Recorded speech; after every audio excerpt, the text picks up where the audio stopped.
Bonsoir à toutes, bonsoir à tous. J'espère que vous allez bien. C'est un plaisir de vous retrouver dans ce nouveau numéro de MBS Show, l'émission qui donne la parole à toutes ces personnes qui inspirent. Vous êtes étudiant, vous êtes bachelier ou tout simplement en quête d'une orientation. Ce numéro vous concerne. Aujourd'hui, nous allons recevoir une étudiante qui est en école d'ingénieur. Elle est passionnée du monde associatif et oui, elle est aussi en alternance dans une entreprise de la place. On va donc recevoir une charmante dame. On va l'inviter à nous rejoindre. Bonsoir Propice. Bonsoir Landria.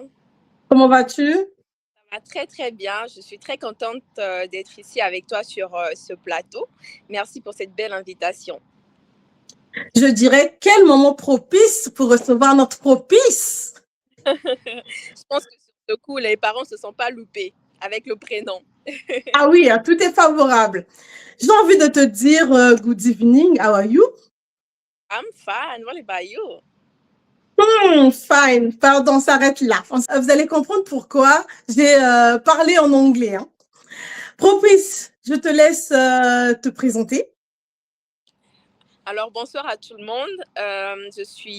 Bonsoir ou bonjour. Je suis Propice Nzolo. Je suis étudiante en école d'ingénieur spécialisée en génie énergétique. Cette année à l'école, je me suis spécialisée en nucléaire, mais je suis également en alternance. Et en alternance, je fais de l'énergie, mais de l'énergie du bâtiment, spécifiquement dans les data centers en tant que chargée d'affaires. D'accord, merci beaucoup Propice. Vraiment, merci encore d'être là parce que vous pouvez constater, Propice est un tout petit peu malade. Il y a la chaleur, il y a la canicule, il y a tout ce qui va avec les allergies, mais elle a accepté d'être là. Elle avait donné sa parole. Elle n'a pas voulu qu'on puisse reporter cela. Donc, merci, merci. Effectivement, être des hommes de parole, des hommes et des femmes de parole. Tenir nos engagements, c'est ce qui compte. C'est très bien, Propice.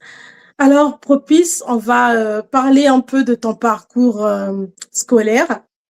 Tu m'as dit que tu as un bac C dans nos échanges et aussi un bac S. Avant de parler du baccalauréat, je souhaiterais déjà connaître ton orientation après le BPC. Comment cela s'est passé? Alors, au collège, j'étais un peu comme tout le monde. J'étais vraiment du moins dans mon école, on était vraiment dans la concurrence, il fallait être meilleur partout. Donc, j'étais un peu passionnée par tout ce que je faisais au lycée, au collège plutôt. J'aimais que ce soit les maths, l'histoire, la géographie, j'aimais un peu toutes ces choses. Et l'idée, c'était de pouvoir choisir une filière qui me permettait de faire quand même pas mal de choses parmi celles que j'aimais. Et donc, au Congo, pour ceux qui sont au Congo, ils savent que c'est soit la série A, série D, série C pour le lycée général. Donc, en série A, déjà, c'était disqualifié pour moi parce que je n'avais pas cette dimension de physique, de sciences que je voulais.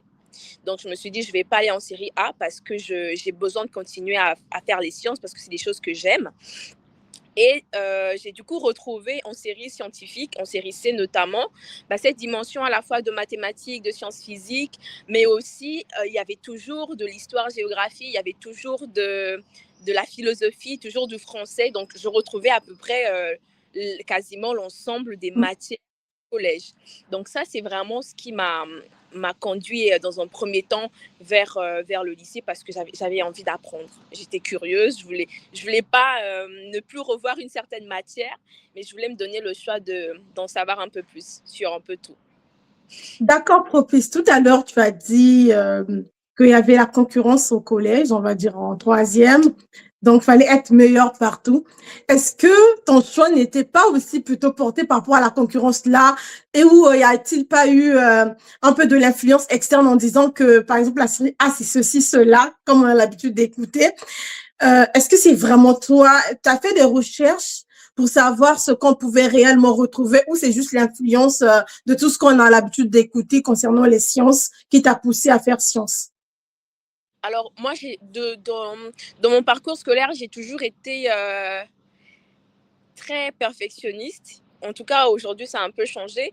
Mais vraiment, dans mon parcours collège, lycée, etc., j'étais primaire, collège, lycée, je voulais être la meilleure partout.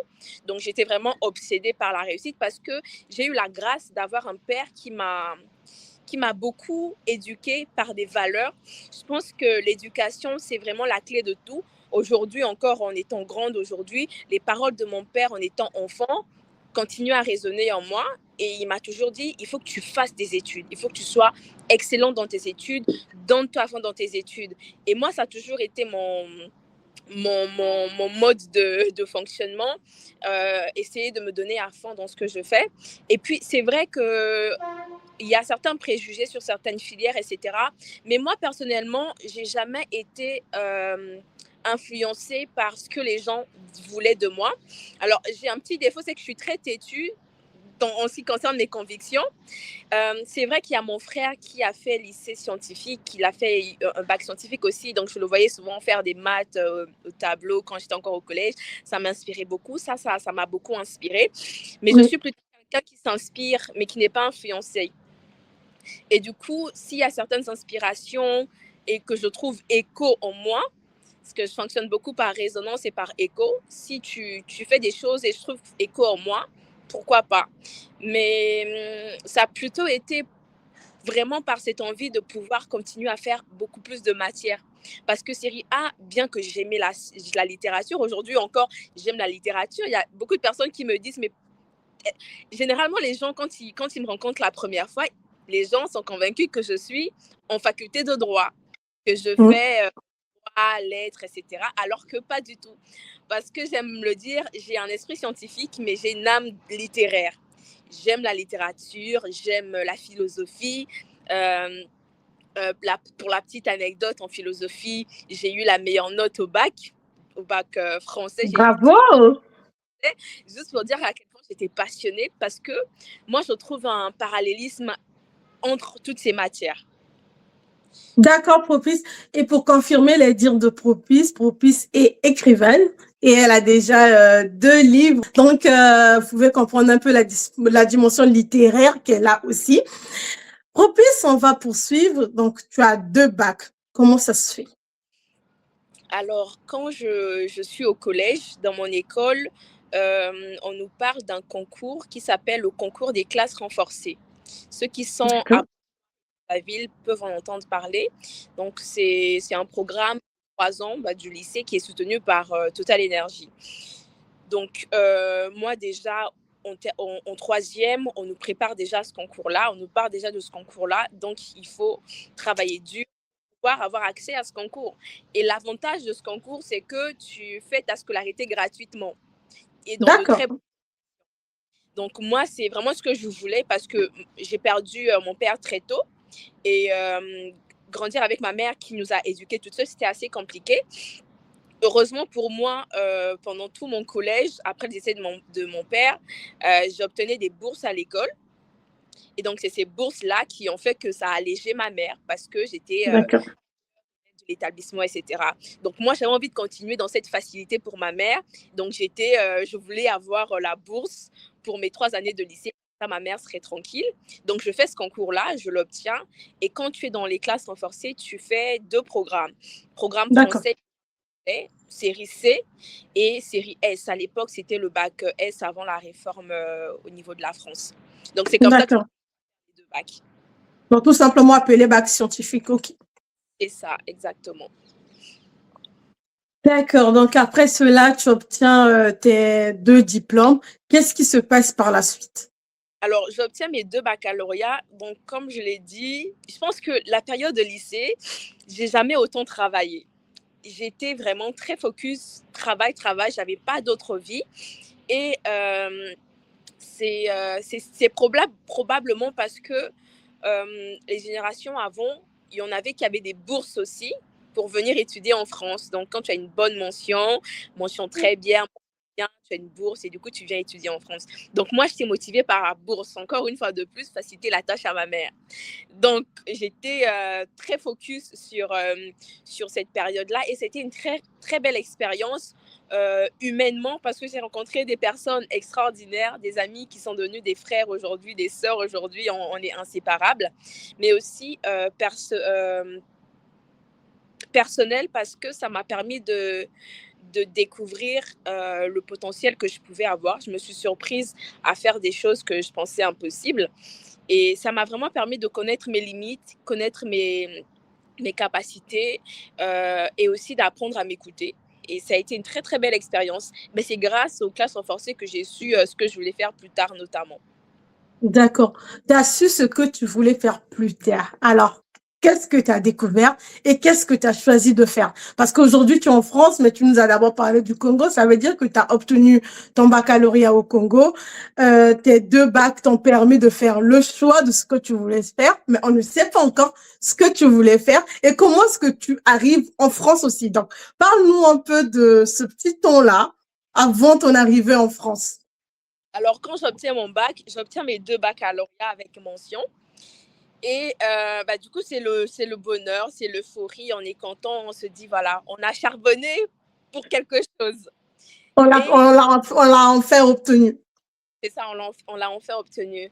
Et pendant ces années de lycée, déjà, je savais quelque chose, c'est que je voulais, bien que j'étais aussi toujours passionnée par la littérature, mais je voulais faire un métier qui m'empêcherait pas de continuer à être passionnée par autre chose. Et donc,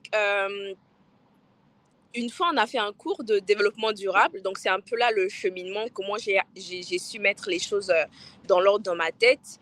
On a fait un cours de développement durable et du coup, on nous a parlé d'une notion que je venais de découvrir, le développement durable. Et dans ce cours-là, je me suis dit, moi, je veux faire un métier qui va un peu dans ce sens-là parce que je trouve que c'est intéressant de penser aux générations futures, à l'héritage qu'on donne à la planète, etc., à nos futurs enfants par rapport à la planète et tout qu'on sort. Et étant donné que j'étais aussi très passionnée par la physique, en tout cas, c'était vraiment le cours que je trouvais le plus intéressant parce que je réalisais en fait que par la physique, en fait, on pouvait avoir un impact concret sur la vie, sur le quotidien. Et moi, je suis quelqu'un, j'aime les résultats, j'aime pouvoir réaliser des choses qui sont et du coup, je me dis, oui, j'ai contribué à quelque chose. Et moi, je sais que j'étais très frustrée aussi par rapport à la condition du pays, notamment sur le côté électrique, énergie, etc. Parce que je me disais, on a un fort potentiel énergétique. Comment ça se fait qu'on est incapable d'exploiter nos richesses? Donc, c'est comme on dit, certainement, on arrive à découvrir sa voie par les frustrations qu'on a. Les On n'a pas, frustrations, oui, oui, oui. on n'a Où pas on tous les mêmes. analyse des problèmes, après on veut apporter la solution et on trouve sa voie. Exactement. On n'a pas tous les mêmes sensibilités. Aujourd'hui, on te prend l'environnement, on nous place dans un environnement, tu verras des choses que moi, je ne verrai pas. Oui, c'est vrai. Et Et moi, je vice verrai versa. que tu ne verras pas. Et c'est cette différence de perception qui nous rend totalement uniques et qui nous permet également de pouvoir savoir qu'est-ce qui fait écho en nous. Parce que, comme je te l'ai dit, en réalité, on sait déjà, notre esprit, notre être intérieur, sait déjà à quoi on est destiné. Mais il suffit parfois seulement d'être face à un miroir Mm. et du coup, l'écho. Parce Avoir qu'un le déclic, en fait, oui. un enfant, quand tu le mets devant un miroir pour la première fois, comment il va savoir que c'est lui? Pourquoi il ne va pas se dire c'est peut-être quelqu'un d'autre que je regarde? Mais quand Mm. il se voit, il sait que c'est lui. On ne l'a pas appris que ça, c'est le miroir et dans ton reflet. Mais il sait que c'est lui. Pourquoi? Parce qu'il a trouvé l'écho, la résonance en lui. Et donc, moi, j'étais face à ces défis-là. J'ai trouvé une certaine résonance. Je me suis dit, moi, c'est ce problème-là que je veux résoudre. Parce que j'étais tellement frustrée dans ça, je me dis, c'est pas possible. Et donc, j'avais cette notion d'énergie déjà qui était dans mon esprit. Et j'ai fait beaucoup de recherches aussi, beaucoup de recherches. Et c'est là que je me suis dit, je veux faire des énergies bas carbone. Donc, énergie bas carbone, D'accord. connu, c'est vraiment les énergies renouvelables.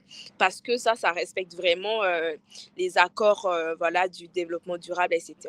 Donc, c'est comme ça que je suis arrivée à vouloir m'intéresser aux énergies.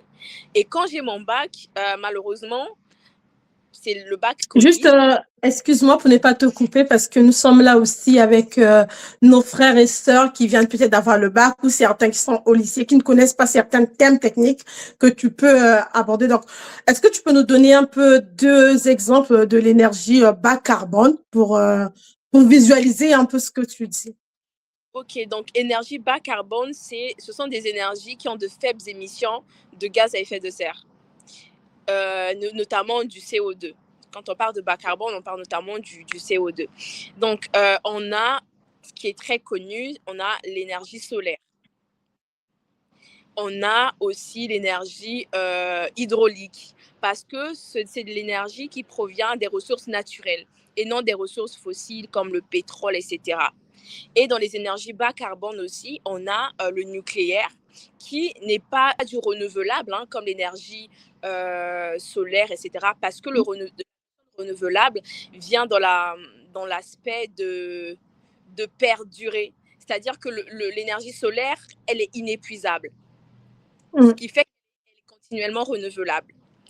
Mais le nucléaire, l'uranium, etc., donc qui est notamment ce qui est utilisé dans le nucléaire, l'uranium est épuisable, mais ça reste une énergie bonne parce qu'il y a une faible émission de gaz à effet de serre. Donc ça, c'est... Puisque le plus important, c'est de produire une énergie bas carbone, le nucléaire aussi en fait partie. Je le précise parce qu'il y a beaucoup de débats sur, pour ceux qui sont un peu de l'énergie, il y a beaucoup de débats sur le nucléaire, pour ou contre le nucléaire, parce que pour certains, ça ne sert à rien de faire du nucléaire par rapport comparé au renouvelable, mais ça reste une énergie très puissante par rapport à son efficacité. Donc ça, c'est la petite parenthèse. Merci pour ces explications parce que ça sert toujours. Parce que lorsqu'on est passionné par quelque chose, on se met parfois à utiliser nos mots techniques et on oublie parfois les plus petits peut-être qui sont là, qui veulent découvrir aussi. Donc, c'est très important. Propice, on a beaucoup à se dire avec toi, donc on va essayer d'avancer. Moi, il faut des stops parce que quand je... Donc, tu es tellement inspiré, on va poursuivre dans ce même élan propice. Alors, donc, on comprend que tu t'orientes un peu dans tout ce qui est développement durable et aussi des énergies bas carbone, comme tu venais de dire. On est en train d'apprendre, hein. Merci. Et donc, c'est toujours intéressant.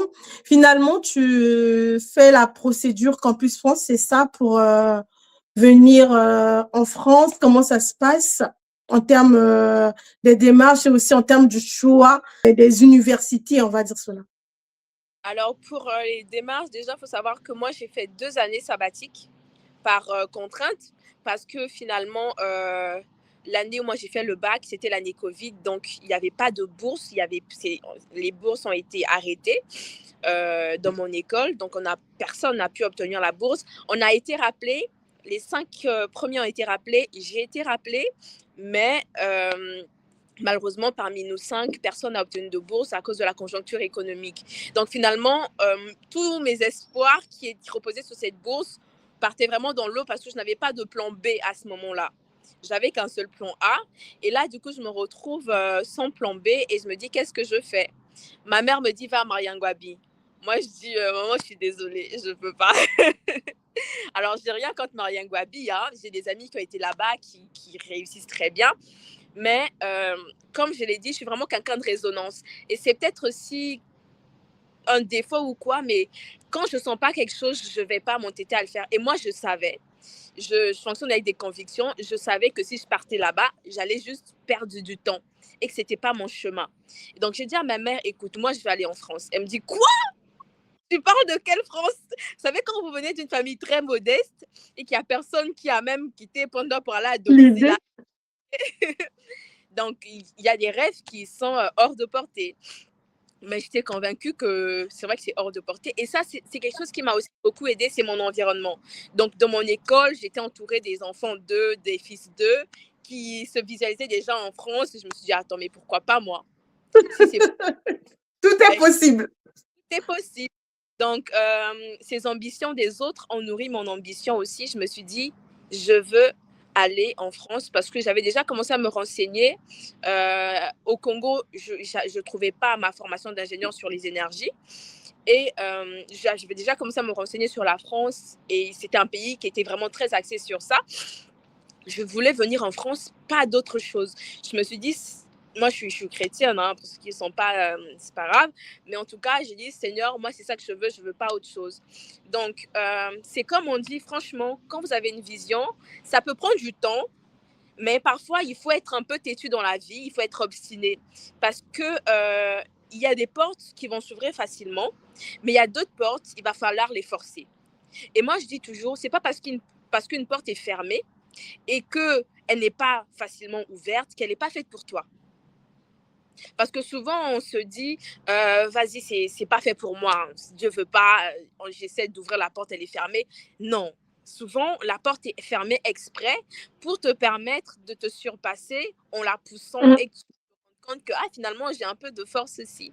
Et donc, moi, Donner le meilleur de soi. c'est ce que je voulais et pas d'autre chose.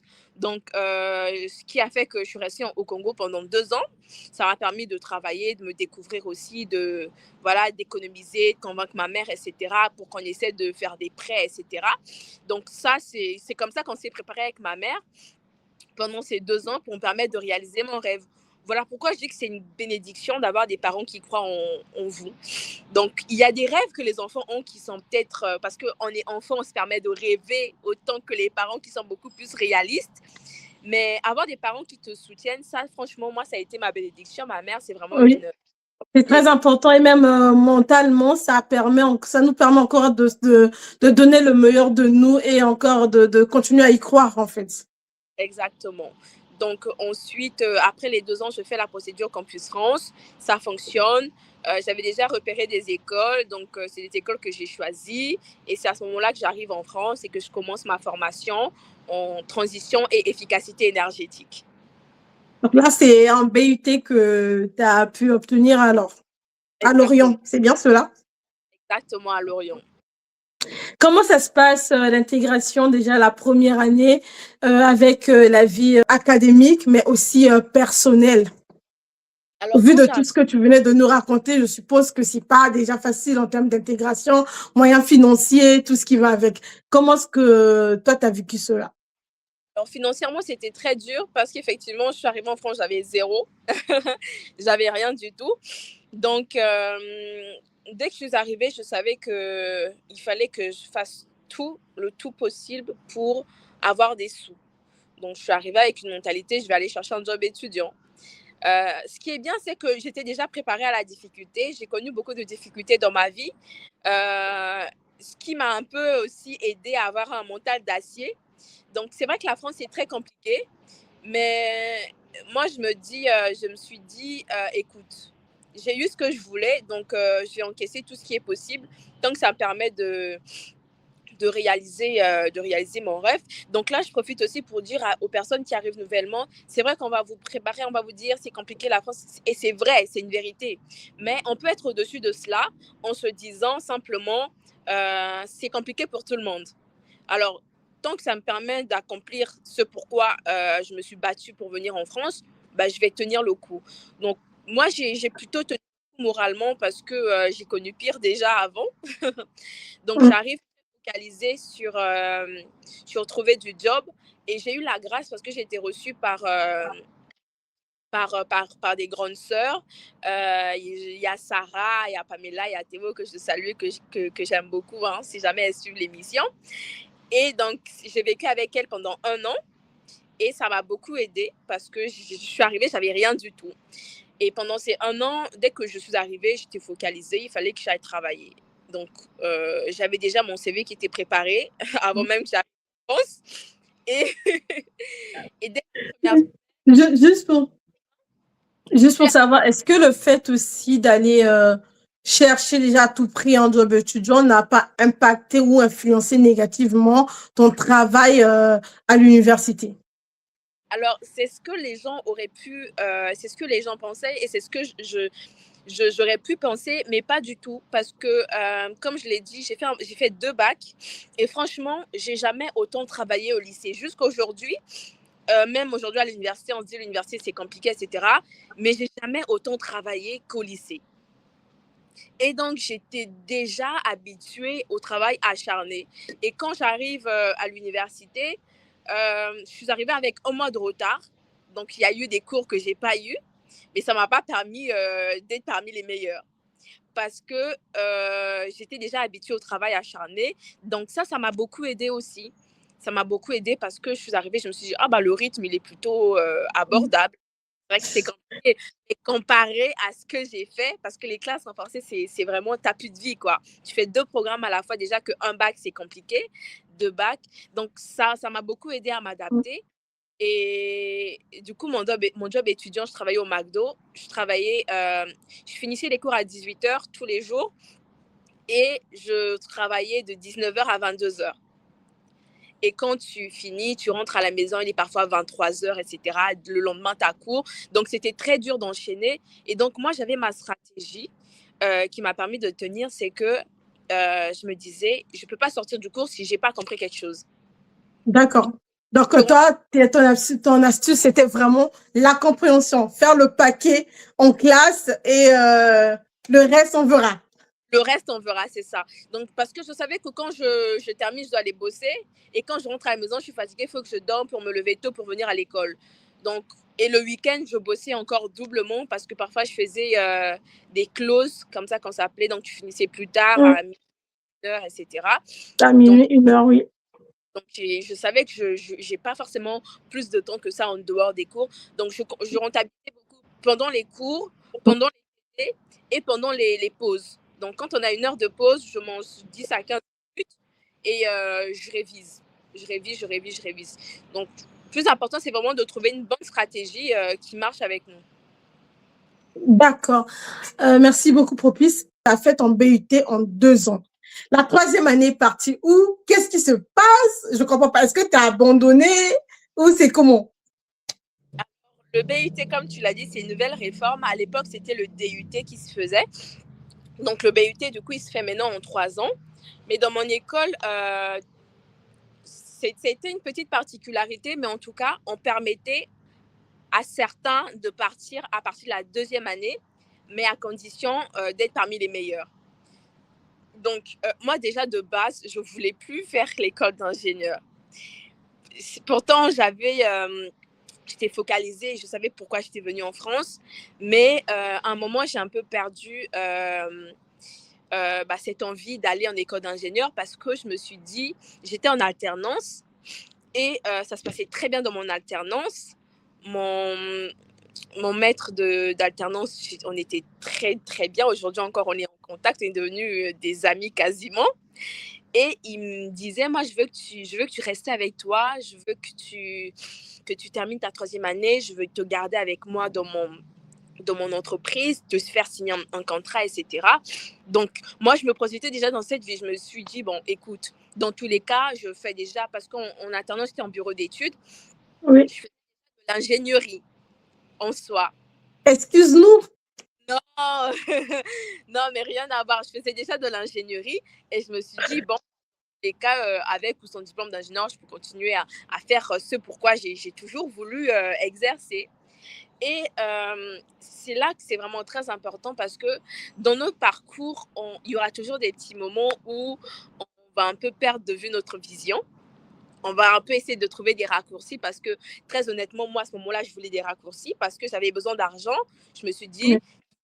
je termine, j'ai mes 3 ans, voilà, je travaille, j'ai mon diplôme, c'est beaucoup plus facile. Au moins, j'ai mon argent et je voulais vraiment cette indépendance financière.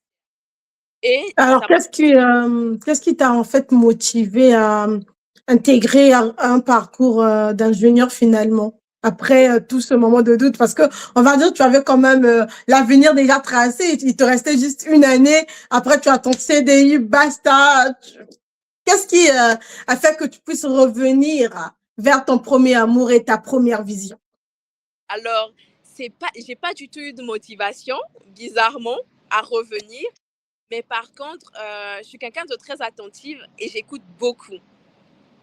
J'écoute beaucoup et vraiment, moi, je dis que j'ai vraiment eu une bénédiction dans le sens où j'ai pas toujours eu des gens qui m'ont donné des millions, etc., de l'argent ou comment, mais j'ai toujours, en tout cas, su repérer des personnes à qui prêter mon oreille, des personnes qui vont me conseiller, qui vont me dire des choses en étant très claires. Et pas très, très, c'est assez bizarre, mais en tout cas, c'est pas les gens de mon entourage qui m'ont conseillé dans ce sens-là, mais par contre, ce sont mes profs. Donc, ce qui se passe, c'est que mes profs me disent, écoute, on est en... Là, c'est à ma 2e année. On était déjà en janvier, février. C'est à partir de février qu'il faut faire ces dossiers de poursuite d'études. Ils me disent, mais écoute, tu sais que chez nous, tu as la possibilité de partir. Vu que tu as un bon dossier, on peut te laisser partir en 2e année pour ton école d'ingénieur. Comme ça, tu n'es pas obligé de faire la 3e année. Je dis, mais pourquoi? Qu'est-ce qui vous dit que je vais faire une école d'ingénieur? Moi, je veux rester, je veux travailler. Ça se passe très bien dans mon alternance. Il m'a promis un CDI. Je vais finir la 3e année, je vais travailler. Profs me regardent et me disent, qu'est-ce que tu racontes? Ils me disent, mais qu'est-ce que tu racontes? Non, tu ne peux pas t'arrêter là. Il faut que tu ailles plus loin. Tu as le potentiel. Et à ce moment, c'est vrai que j'ai un peu aussi douté de moi parce qu'il y avait beaucoup d'échos en disant l'école d'ingénieur, c'est très compliqué, c'est 3 ans. Imagine, tu fais 3 ans et finalement, tu n'as pas le diplôme. Tu fais comment? Tu perds 3 ans parce que tu as le diplôme qu'à la fin des 3 années d'école d'ingénieur. Et donc, il y avait cette frustration, cette peur, etc. Ils me disent, mais tu vas y arriver, il ne faut pas que tu doutes de toi, il ne faut pas que tu cherches à prendre des raccourcis. Nous, on ne veut plus te voir ici, on veut que tu ailles en école d'ingénieur. En tout cas, ils étaient catégoriques. Et moi, j'ai traîné. Franchement, j'avais zéro motivation, mais ils m'ont tellement mis, vous savez, il y a des choses qu'on fait juste parce qu'on nous met la pression. Ils m'ont tellement mis la pression. Normalement, les profs, ils s'en foutent de ce que tu fais de ta vie. Oui. J'ai vraiment eu la chance et je pense que ça a été une de mes plus belles bénédictions parce que c'est important d'avoir des gens qui croient en vous plus que vous-même. Et qui vous boostent aussi. C'est ça, et qui te boostent. Et moi, paradoxalement, c'était mes profs. Et donc là, ils m'envoient des documents, allez, remplis ça, tout ça. Je remplis des choses, je les envoie. J'envoie mes candidatures du coup à l'école, dans les écoles. Je commence à envoyer mes candidatures en mai, alors que normalement en mai, c'est quasiment la fin des dépôts de candidature. Donc, j'étais vraiment la dernière à déposer. Et il y avait même des écoles, c'était plus possible de déposer parce que j'avais dépassé les délais. Donc là, et après, je suis acceptée. Donc, quand je suis acceptée, je dis à mes profs, je dis, ah, bah, finalement, ils m'ont acceptée. Ils m'ont dit, mais tu vois, tout, etc. Et là, bah, vu que j'avais une école, il fallait trouver une alternance. Je fais la procédure d'alternance aussi. Je trouve une alternance. Je me dis, bon, j'ai plus d'autre choix. Les choses se sont faites sans que je force, sans que je veuille. C'est il y a des portes, des fois, il y a des portes qui sont facilement ouvertes comme ça, sans ton effort. Donc, c'est à ce moment que tu quittes Lorient pour Paris. Exactement. C'est à ce moment que je quitte Lorient pour Paris, sachant que de base, je ne voulais pas venir à Paris parce que j'entendais des échos de plusieurs personnes. Voilà pourquoi aussi c'est important vraiment de vous faire votre propre expérience. Un endroit peut être hostile pour quelqu'un, mais cet endroit ne sera pas forcément favorable pour vous. Exactement. Mais sur quoi que c'est propice? On est tous différents, on est tous des graines différentes et on ne va pas tous avoir notre expansion dans le même environnement. Donc, pour ceux qui vont nous écouter, moi, j'ai envie de vous dire, franchement, faites-vous votre propre expérience des choses.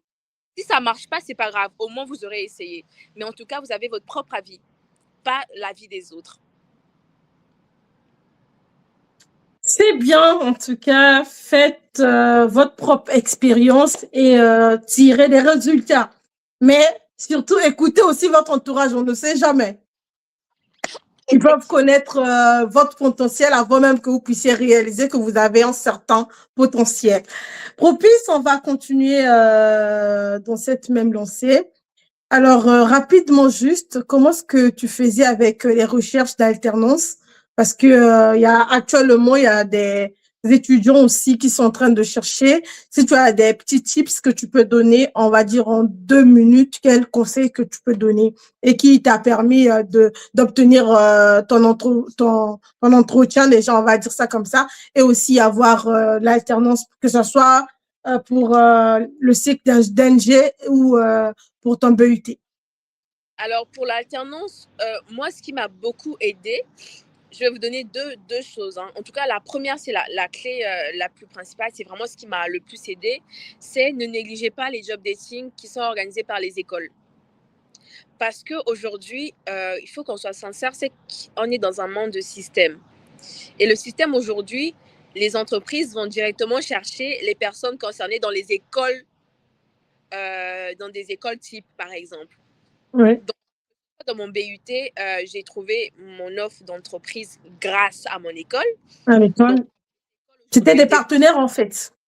C'est ça. Les écoles développent des partenariats et c'est en soi, si moi j'ai un partenariat avec une école, j'ai un choix entre un candidat qui vient de cette école et un autre candidat, ben, je vais prendre le candidat qui vient de cette école parce qu'on a un partenariat. Il faut vraiment qu'on profite de ça. Normalement, toutes les écoles ont des partenariats. Donc, ne pas hésiter à demander est-ce que vous avez des partenaires dans tel domaine et profiter de ce réseau-là. Ça nous fait gagner du temps. Donc, mes 2 alternances, je les ai eues grâce au job dating organisé par mon école. Et l'autre aspect, c'est vraiment pendant l'entretien. Parce qu'il y a beaucoup de personnes qui... alors, moi, je ne fais pas du tout ressources humaines, c'est ton domaine. Toi, tu vas mieux nous en dire en tout cas. Tu vas mieux nous en dire. Tu vas vraiment... Je suis d'accord avec toi sur le point de vraiment préparer aussi l'entretien parce que nombreux négligent cela. Il y a la communication non verbale qui compte, il y a l'habillement qui compte, il y a le fait aussi d'avoir fait des recherches sur l'entreprise. En fait, n'allez pas juste comme ça, mais allez montrer à l'entreprise que vous voulez vraiment être là, que vous vous êtes préparé. En fait, c'est très important et ça joue beaucoup, beaucoup, beaucoup. Surtout, connaissez bien les différentes missions du poste et poser des bonnes questions. Alors, Propice, on va poursuivre. Merci déjà de nous avoir partagé un peu ton cursus académique, tout en sachant que là, c'est ta dernière année et aussi que tu te retrouves du côté de Londres. Alors, vous vous rappelez de l'anglais au début? Oui, c'était pour ça. Propice, actuellement, elle est en stage à Londres. Parle-nous un peu de ce stage-là. Comment c'est ça que tu es en alternance et tu te retrouves encore en stage à Londres? On veut savoir. En 2 minutes, s'il te plaît. Alors, quand on est dans un parcours d'ingénieur, on a certaines obligations pour avoir le diplôme d'ingénieur. Et donc, parmi ces obligations, on a la possibilité d'effectuer un séjour de 84 jours, donc à peu près 12 semaines à l'étranger. Et c'est une condition diplômante. Donc, c'est un séjour que tu effectues soit en Erasmus, dans un échange universitaire, dans une autre école, ou alors tu l'effectues dans une entreprise. Donc, moi, j'ai choisi de l'effectuer dans une entreprise pour travailler. Et donc, dans le cadre de mes études, il fallait que je trouve un stage. Alors, normalement, moi, en tant qu'étudiante ayant obtenu mon baccalauréat à l'étranger, je pouvais ne pas faire ce stage parce que venir en France, c'est déjà une expérience à l'international en soi. Mais j'ai choisi de faire ce stage parce que c'est important d'avoir de l'expérience dans plusieurs environnements, voir comment les autres travaillent, comment ça fonctionne chez les autres. Ça nous inspire, voilà, on en tire un peu plus de chacun. Je prends toujours l'exemple des Chinois que j'aime beaucoup. Les Chinois, c'est des personnes qui... à la base, le nucléaire, je prends le domaine parce que c'est ce que je fais, le nucléaire était très européen et les Chinois sont beaucoup venus en Europe pour apprendre des Européens et ils sont retournés chez eux, ils ont fait 10 fois plus. Vous voyez? Donc, c'est important de découvrir d'autres environnements professionnels pour que ça nous aide aussi pour nos ambitions de carrière. Et donc, je savais qu'il fallait que je cherche un stage dans un milieu anglophone. Parce que pour le diplôme d'ingénieur, on doit valider un certain niveau d'anglais. Et donc, moi, le niveau d'anglais de base, je ne l'avais pas encore. Et je savais que moi, ce qui m'aide, c'est vraiment d'être dans un environnement où je n'ai pas d'autre choix que de pratiquer. En immersion, en fait. J'avais besoin de l'immersion, de me mettre en difficulté pour que mon cerveau se réveille, quoi. Ma belle, il faut que tu te donnes à fond. Donc, fait un stage prioritairement dans un pays anglophone. Voilà, je me suis retrouvée ici. Merci Propice et on espère que ton stage se passe comme tu le souhaites et très bien. Et avant qu'on puisse clore avec ce chapitre de ton parcours, on va dire professionnel aussi et académique, je souhaiterais que tu puisses rapidement nous dire un peu quels sont les débouchés pour une personne qui fait le cycle d'ingénieur comme toi. Dans quel domaine est-ce que la personne peut se spécialiser et dans quel type d'entreprise rapidement, s'il te plaît? Alors déjà, en ingénierie, il y a beaucoup de secteurs. Quand on est ingénieur, on peut faire beaucoup de choses parce que l'ingénieur en soi, il résout des problèmes et les problèmes, il y en a dans tous les domaines. Moi, je suis spécialisée en énergie, donc je fais à la fois de l'énergie renouvelable et de l'énergie nucléaire. Donc, moi, je me suis spécialisée en nucléaire, mais ça ne m'empêchera pas de pouvoir travailler dans du renouvelable, de travailler dans du nucléaire ou dans toute autre chose. Donc, je peux à la fois travailler en bureau d'études ou comme je peux travailler en travaux. Donc, par exemple, en alternance en France, je suis en phase travaux. Et ici, dans mon stage actuel, je suis en bureau d'études. Et on va être appelé à évoluer notamment au poste de chef de projet, etc. D'accord. Merci beaucoup, et chers internautes. J'espère que vous avez pris note, allez faire des recherches. N'hésitez pas aussi à contacter peut-être Propice sur LinkedIn, c'est Propice Nzolo. Sur son site internet, c'est propicenzolo.com. Propice, on va parler du volet associatif. On va parler de ton engagement. Déjà, comment est-ce que vient cet engagement-là, ton désir de pouvoir évoluer dans le monde associatif? Alors, moi, je dirais que tout part vraiment, en tout cas, beaucoup de choses partent de l'enfance.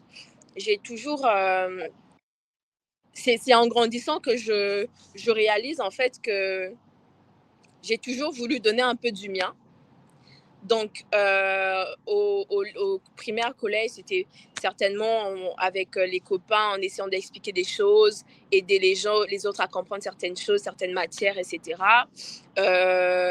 Quand je grandis un peu dans mon église, je suis un peu engagée aussi, je veux donner du mien pour faire avancer les choses. Et quand j'arrive du coup dans mon école aux arts et métiers, je découvre une association. Et ça, c'est grâce à une prof qui me dit, toi, tu as quelque chose avec la parole. Est-ce que tu as regardé telle école, telle association? Donc, c'est une association qui existe dans mon école sur du TEDx et du TEDx. Et donc, elle me parle de cette association. Je postule, je récupère la présidence. Et mon envie, c'était vraiment de faire vivre l'asso parce que l'association n'existait plus depuis 1 an. Il n'y avait personne pour prendre la relève. Donc, je me suis dit, on va essayer de refaire vivre l'asso pour continuer la vision de ceux qui l'ont créé. Toujours dans le défi et dans l'excellence, toi. Et donc là, je me dis, je vais perpétuer cette vision, je vais me rendre utile, je vais faire vivre la vision. Et donc là, je prends vraiment, c'est l'une de mes plus belles expériences de présider une association. Et tu apprends, on a l'impression que quand on sert les autres, on perd du temps, mais en réalité, on reçoit plus que ce qu'on donne. Ça m'a permis de me connaître, de me découvrir, de développer des compétences, d'apprendre un peu plus aussi sur qui je suis, parce que c'est dans l'exercice qu'on arrive à définir sa trajectoire. Et donc, c'est comme ça que ça avance, et surtout le sentiment à la fin que les gens sont contents de, voilà, que ce que tu fais aide certaines personnes. Ça, c'est le plus beau des sentiments. Et moi, c'est toujours quelque chose qui m'anime, c'est de me rendre utile. Et même pendant mes entretiens annuels, pendant mes entretiens avec mes tuteurs pédagogiques ou quoi, ils me disent, mais toi, franchement, le mot utilité, il revient tout le temps. Parce que chaque fois, je dis, oui, j'aime bien l'émission parce que je me sens utile. Moi, quand je me sens pas utile quelque part, je me dis, même en entreprise, Tu si je me sens t'ennuies en fait. ça, quand je me sens pas utile, je suis capable de démissionner, quoi. Je me dis, mais je sers à quoi finalement? Et moi, c'est vraiment ce qui me fait vivre, c'est l'utilité, me rendre utile aux autres, parce que je sais que moi, dans ma vie, j'ai eu beaucoup de grâce, beaucoup de gens ont été très utiles pour moi. Comme je l'ai dit, je viens d'une famille très modeste et mon parcours a été vraiment enrichi par l'aide des personnes extérieures et c'est ce que je veux rendre en retour. Les gens m'ont fait tellement de bien que moi, j'ai envie de me rendre utile à mon tour parce que c'est comme ça que le monde est meilleur. Alors, Propice, tu es aussi dans l'association des étudiants congolais de France. Big up à cette association. Propice, actuellement, tu es donc chargé des relations extérieures de l'AECF, c'est bien cela? Donc, Exactement. comment est-ce que tu découvres cette association et comment est-ce que tu as fait pour te retrouver à ce poste? Alors, j'ai découvert l'association bien avant même de venir en France parce que j'avais des copains qui étaient déjà dans l'association. Et quand j'arrive en France, principalement quand je viens sur Paris, j'ai cette envie de me dire, j'ai envie de me rendre utile aussi à ma communauté.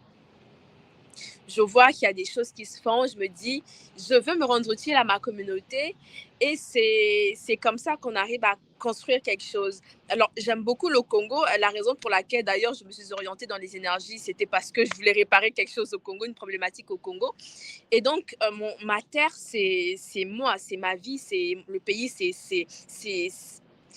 voilà, c'est dans le cœur, comme on dit. J'avais cette conviction que aimer le Congo, c'est se rendre utile à son pays. Et on n'a pas besoin d'être au Congo pour se rendre utile au Congo. Se rendre utile au Congo, c'est se rendre utile à tous les Congolais. Et moi, c'est quelque chose qui m'a animée. Je me suis dit, moi, je veux me rendre utile aux Congolais, je veux me rendre utile aux autres. Si je peux aider sur quelque chose, s'il y a un événement, je peux aller soulever des chaises pour permettre à ce que l'événement se passe bien. J'avais juste envie de me rendre utile. Je me suis dit, je vais rejoindre l'association. Quand je rejoins l'association, heureusement pour moi, quand je rejoins quelques temps après, il y a un poste à pourvoir sur les relations extérieures. Et parmi les compétences qui étaient demandées, c'était la communication, l'aisance relationnelle, etc. C'est des choses que moi, je voulais développer aussi. Je me suis dit, je vais rejoindre ce pôle-là et ça va me permettre de me challenger aussi, d'aller chercher des partenariats pour aider financièrement l'association. Parce qu'on le sait tous, dans les associations, le principal problème, ce sont les finances. Et moi, je sais que les bonnes visions ont besoin de beaucoup de ressources quand même pour pouvoir accomplir certaines visions. Et je me dis, je vais me rendre utile dans ce domaine-là. Et ça se passe très bien. Je suis arrivée dans l'assaut, j'ai rejoint le poste, j'ai commencé à travailler très durement. Et c'était très enrichissant parce que j'apprenais énormément de choses. Je commence à faire signer des partenariats, des sponsors, etc. Et je me dis, mais c'est incroyable, c'est beau de se rendre utile à ce point. Et donc là, en plus d'être dans le pôle partenariat, je commence à m'intéresser un peu à d'autres choses. Quand il y a d'autres pôles qui ont besoin de quelque chose, je donne un coup de main. Par exemple, il y a le pôle communication avec qui je travaille beaucoup. Il y a le pôle événementiel aussi avec qui je travaille beaucoup. En tout cas, j'essaie de me rendre un peu utile, un peu partout, parce que finalement, c'est aussi dans cette continuité de faire perdurer la vision de et l'association dont le but principal était de rassembler. Alors, on va continuer sur ta dernière phrase dans le but de faire perdurer la vision. On est toujours dans la continuité et aussi le don de soi. Propice. Il y a des élections dans l'AECF, on va dire comme ça, donc l'Association des étudiants congolais de France. Et il y a J'adore Moussoki au carré que je salue, le président, qui va donc passer le témoin le 15 août, donc date à laquelle le Congo s'y va fêter, on va dire, son indépendance. Alors, parmi les candidats, aujourd'hui, on a 4 candidats, donc dont une candidate. Alors, la candidate, vous l'avez compris, c'est Propice Nzolo. Pourquoi prétendre à la présidence de l'AECF? Et rapidement, je sais, on a besoin de se connaître un peu. Qu'est-ce que tu vas apporter de plus dans l'AECF? Et pourquoi les membres de l'association doivent te faire confiance? Pourquoi vont-ils voter pour toi et non pour les autres?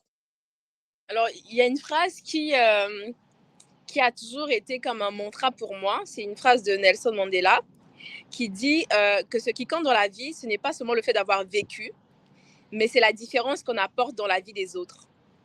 Et pour moi, cette phrase, c'est vraiment quelque chose qui définit, en quelque soit, ma raison d'être. C'est que je veux, encore là, on revient sur le fait de se rendre utile. Je veux me rendre utile, pas seulement parce qu'on veut se rendre utile, mais pour pouvoir apporter quelque chose dans la vie des autres. Et l'AECF, en étant dans l'association, en étant très près du bureau exécutif, en étant vraiment dans toutes les actions qui ont été entreprises, que ce soit internes ou externes, je me suis vraiment rendu compte du potentiel de cette association, du potentiel des étudiants qui sont dans l'association. Je me suis imprégnée de la vision de ceux qui l'ont créée et c'est vraiment une richesse de venir en France et de retrouver cette communauté, de retrouver cette fratrie. Parce qu'aujourd'hui, le monde se construit par communauté. Et il faut qu'on arrive à valoriser notre communauté. Il faut qu'on arrive à valoriser le vivre ensemble, à valoriser cette fraternité. Et moi, ce que j'ai envie dans cette association, vous savez, les idées, tout le monde peut avoir de bonnes idées. Hein? Tout le monde peut avoir de très bonnes idées. Les idées, le problème, ce n'est pas les idées. Ce qui compte, c'est vraiment d'incarner ces idées. Ce qui compte, c'est vraiment de représenter ce qu'on prône avec nos paroles. Je suis quelqu'un, j'aime beaucoup la prise de parole, mais j'aime encore mieux lorsque les paroles sont alignées avec nos actions. Et ça, c'est vraiment quelque chose qui compte pour moi. Et le fait d'avoir été dans l'association pendant le mandat précédent, en étant en action, ma seule motivation, c'est de ne pas voir s'éteindre l'investissement de ceux qui sont venus avant moi. Ma seule motivation, c'est de faire perdurer cette vision et d'améliorer les choses. Parce que l'étudiant congolais mérite l'excellence. On a besoin d'un cadre pour nous exprimer davantage.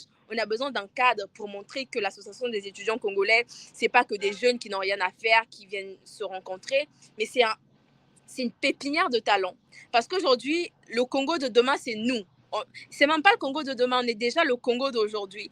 Et c'est important de valoriser nos étudiants parce que c'est nous qui allons prendre la relève, c'est nous qui allons construire notre pays. On est plusieurs étudiants dans plusieurs domaines et c'est une richesse à valoriser, à prendre avec soin et vraiment à s'y donner avec passion, avec amour, dans le seul but de se rendre utile et de continuer à faire perdurer la vision de ceux qui ont créé cette initiative.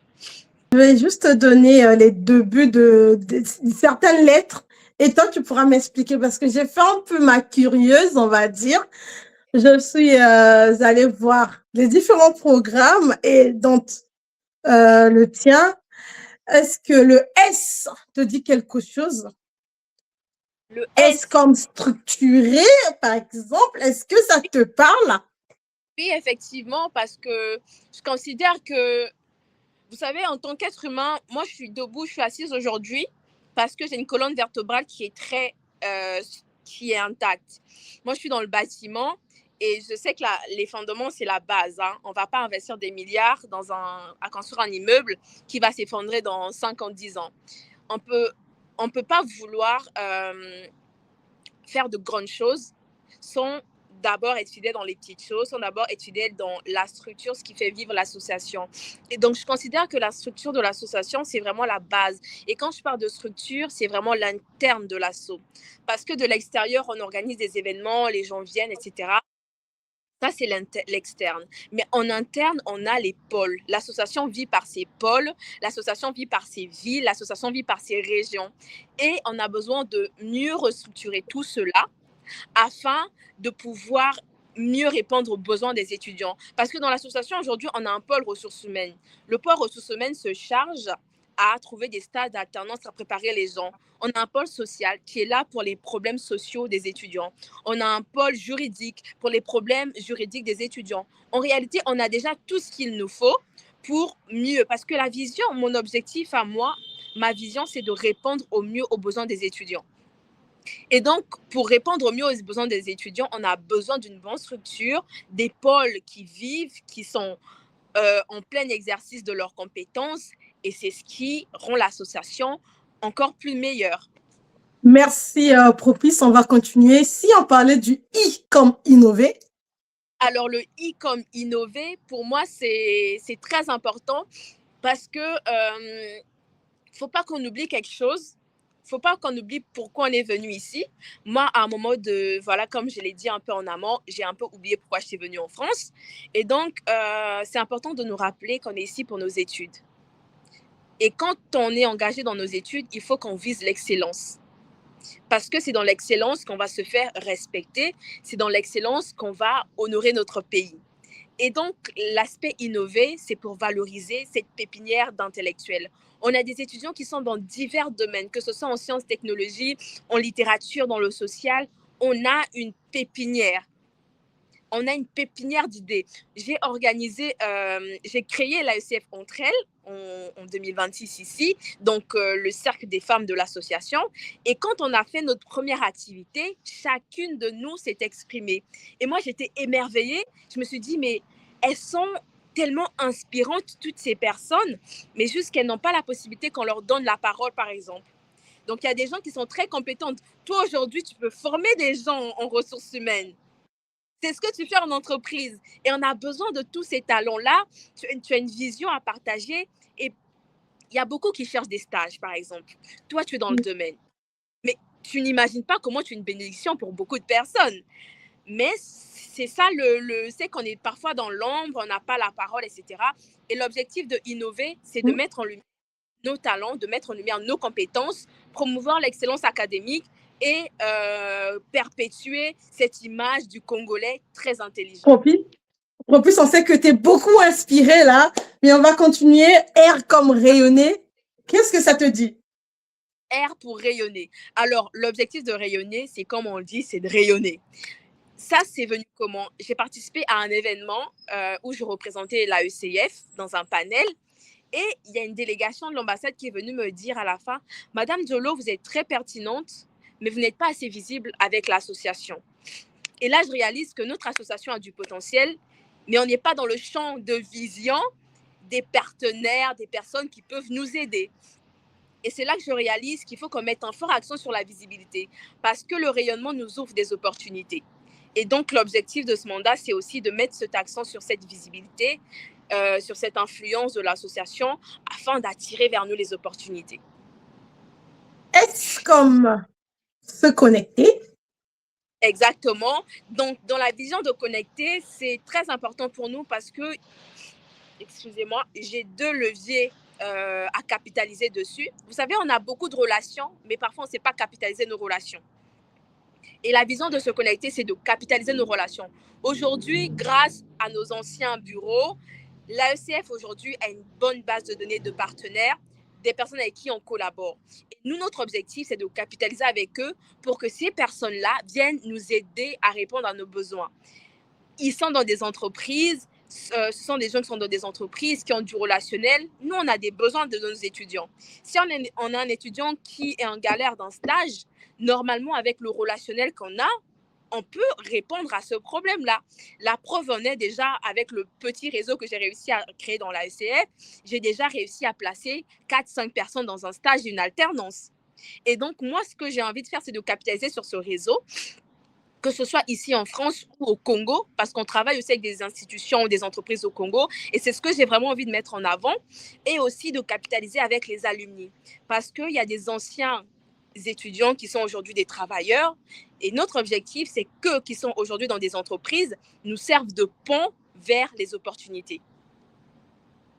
Merci beaucoup. Je devais continuer avec un F comme financement, mais là, je vais pas continuer avec, je vais plutôt inviter alors les membres de l'association et même ceux qui ne sont pas membres d'aller sur les pages, les différentes pages de l'AECF. Il y a tous les programmes, donc pour les 4 candidats, donc 3 candidats et une candidate. Allez-y, partez découvrir. Il y a vraiment des bonnes choses à apprendre. J'ai beaucoup découvert plusieurs choses. Donc, allez-y. Propice, merci beaucoup d'avoir accepté, comme je l'avais dit en amont, d'être là. C'était un plaisir de pouvoir connaître un peu ton parcours, d'où est-ce que tu viens, parce qu'aujourd'hui, les gens te voient pour la Propice prendre la parole, mais on peut se dire directement que c'est une fille qui est née avec une cuillère en or, mais lorsque on te découvre, on découvre ton histoire, on se dit, bah, tout est possible, en fait. Lorsqu'on se donne les moyens, tout est possible. Vraiment, merci beaucoup. Je sais pas si tu as un dernier mot ou un message à adresser à nos jeunes frères bacheliers, ceux qui sont à l'université aussi, parfois qui traversent des moments difficiles, ceux qui doutent ou bien actuellement qui veulent abandonner. Qu'est-ce que tu peux leur dire? Alors moi, je vais vous dire une chose, c'est une phrase qui m'a beaucoup aidée personnellement, c'est que la réalité, ce n'est pas la vérité. Excusez le ton de ma voix, c'est vraiment ces allergies-là qui remontent un peu. C'est que la réalité, ce n'est pas la vérité. La réalité, c'est votre situation aujourd'hui. C'est ce que vous voyez aujourd'hui dans votre réalité, dans votre expérience.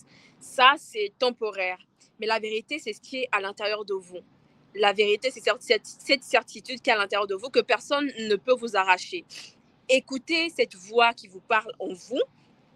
Écoutez cette vision et soyez-en sûrs que si vous pouvez le penser, c'est que vous pouvez aussi le réaliser. Donc, vous avez de très belles idées. Si elles sont là dans votre esprit, c'est qu'elles peuvent se manifester. Donc, croyez-y. Ça peut prendre du temps. Moi, j'ai attendu 2 ans avant de venir en France. Mais ça va se faire. Vous avez juste besoin d'y croire. Et si vous y croyez, vous verrez que les choses se feront avec un peu de patience. Merci beaucoup. Donc, on doit croire à ce qu'on pense et qu'on se donne des moyens pour pouvoir réaliser cela, pas juste rester dans notre lit sous nos lauriers en train de rêver et attendre que cela se concrétise. Donc, merci beaucoup, Propice. Bon, nous te souhaitons, est-ce qu'on va te dire bonne chance, c'est ça? Pour la présidence de l'ASF et on espère que voir peut-être à la présidence où j'espère aussi que si ce n'est pas toi, que tu pourras peut-être collaborer avec d'autres personnes pour pouvoir aussi apporter ta pierre à l'édifice comme tu le fais déjà présentement. En tout cas, j'espère pouvoir représenter au mieux les étudiants parce qu'en tant que président, on est le premier bénévole. Et j'espère pouvoir représenter au mieux cette association en tant que présidente. Et je serai très ouverte à collaborer avec d'autres personnes en tant que présidente pour pouvoir la réaliser. Parce qu'en réalité, on a tous de très bonnes idées. Tout le monde a de très bonnes idées. Et moi, je serai très ouverte à collaborer avec tous ceux qui viendront avec de bonnes idées, tant que ça fait avancer la cause de l'association. Merci beaucoup. Merci à toi pour cette belle invitation. Au plaisir de rediscuter une prochaine fois. Vraiment, tu es toujours la bienvenue sur notre plateau. Je sais qu'on a beaucoup à dire. On va te recevoir prochainement, peut-être pour une autre thématique. Et merci beaucoup à nos abonnés, à toutes ces personnes qui nous suivent. N'oubliez pas de liker, partager. Peut-être que vous, ça n'aura pas peut-être d'impact directement, mais ça peut aider votre petit frère, votre petite sœur ou une personne qui est en quête d'orientation actuellement. Merci beaucoup.